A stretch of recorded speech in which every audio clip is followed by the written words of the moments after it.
Hi, நான் ஜிந்தான் ஃபாஸ். நாடுலாவிய சேவைகள் மற்றும் எல்எல்பி போட்டி பரீட்சைகளுக்குரிய வழிகாட்டல் வகுப்புகளுக்கான தயார்படுத்தல் 2024.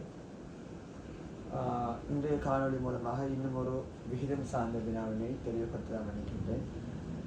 எமது வகுப்பில் இணைந்து கொள்ள விரும்பக்கூடிய மாணவர்கள் இங்கு குறிப்பிடப்பட்டுள்ள தொலைபேசி இலக்கத்தினோட தொடர்புகளின் மூலமாக எமது தொடர் வழிகாட்டல் வகுப்பு இணைந்து கொள்ள முடியும். இறுதி பரீட்சை நடைபெறும் வரை தொடர் வழிகாட்டல் வகுப்பு நடைபெறும். நாம் காணொலி செல்வோம். ரூபாய் 34,000 பணத்தினை ஏபிசி என்ற 3 நபர்களிடையே விகிதாசார அடிப்படையில் பகிரப்பட வேண்டும். 34,000 ரூபாயை ஏபிசி என்ற 3 நபர்களிடையே விகிதாசார அடிப்படையில் பகிரப்பட வேண்டும். இதில் ஏக்கும் பிக்கும் இடையில் பகிரப்படும் பணங்களுக்கு இடையிலான விகிதம் 3:2 ஆகும். அதே போன்று பிக்கும் சிக்கும் இடையிலாக பி சி இரு நபர்களுக்கு இடையில் பகிரப்படும் பணங்களுக்கு இடையிலான விகிதம் 3:1 ஆகும் எனில் ஏ பெறும் பணத்தொகை யாது? ஏ பெற்றுக்கொள்ளும் பணத்தொகை யாது என்பதை கேட்பினால் இங்கு கவனிக்கணும். இங்கு 2 விகித தொடர்புகள் தரப்பட்டிருக்கின்றது. இந்த 2 விகித தொடர்புகளிலும் பொதுவான நபராக பி என்ற நபர் இடம்பெறுகின்றார். ஆகவே நாம் இந்த 2 விகித தொடர்புகளை வைத்துக் கொண்டு நாம் கூட்டு விகிதத்தின்படி 3 நபர்களுக்கு இடையிலான விகித தொடர்பை இனங்காண்பதன் மூலமாக ஏ எவ்வளவு பணத்தை பெற்றுக்கொள்வார் என்பதை இலகுவாக கண்டுபிடிக்கலாம். அவை 3 நபருக்கும் ஏக்கும் பிக்கும் சிக்கும் 3 நபர்களுக்கு இடையில் காணப்படக்கூடிய பொதுவான விகித தொடர்பை நாம் கண்டறிவோம். முதலாவதாக ஏக்கும் பிக்கும் இடையில் 3:2. அவை 3:2 என்ற விகிதத்தில் பணம் பகிரப்படுகிறது.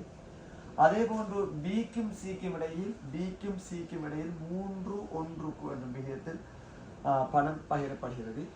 ஆகவே ஏக்கும் பிக்கும் சிக்கும் இடையிலான பொதுவான விகிதத்தை நாம் காண்றதுக்கு கூட்டு விகித முறைப்படி செய்ய வேண்டும். பிள்ளைகள் நல்லா கவனிக்கணும். இந்த இதுல பி நபருக்குரிய அந்த பங்குகள் 2லையும் காணப்படுறதால அவை 2க்குரிய அந்த போமசி பார்க்கணும். பிக்கு இங்க 2 பங்கு, ஏயோட சேர்த்து சியோட சேர்த்து 3 பங்கு காணப்படுது. அவர் 2க்கும் 3க்கும் பொதுவாக காணப்படக்கூடிய பி தான். அவர் 2க்கும் 3க்கும் இடையிலான போமசி பார்க்கும் பொழுது 6 வரும்.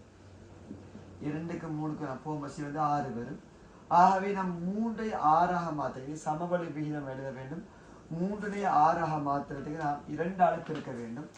அப்ப இதை 2ஆல பெருக்கிறதால இதையும் 2ஆல பெருக்குங்க. அப்ப 2 2ஐ 6ஆக மாற்றுறதுக்கு நாம் 3ஆல பெருக்கணும். அப்ப இதை 3ஆல பெருக்கிறதால இந்த உறுப்பையும் நீங்க 3ஆல பெருக்குங்க. 3 9.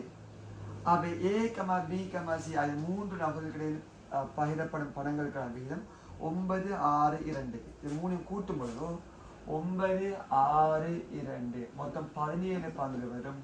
அந்த 17 பங்கு தான் 34,000 ரூபாய். 17 பங்கு 34,000 ரூபாய் என்றால் 34,000 ரூபாய் என்றால் ஒரு பங்கு ஆண்களுக்கு 34,000 ரூபாய் இங்க 17 பிரிக்கும் பொழுது உங்களுக்கு ஒரு பங்குக்குரிய விடையாக 2,000 ரூபாய் கிடைக்கப்படும்.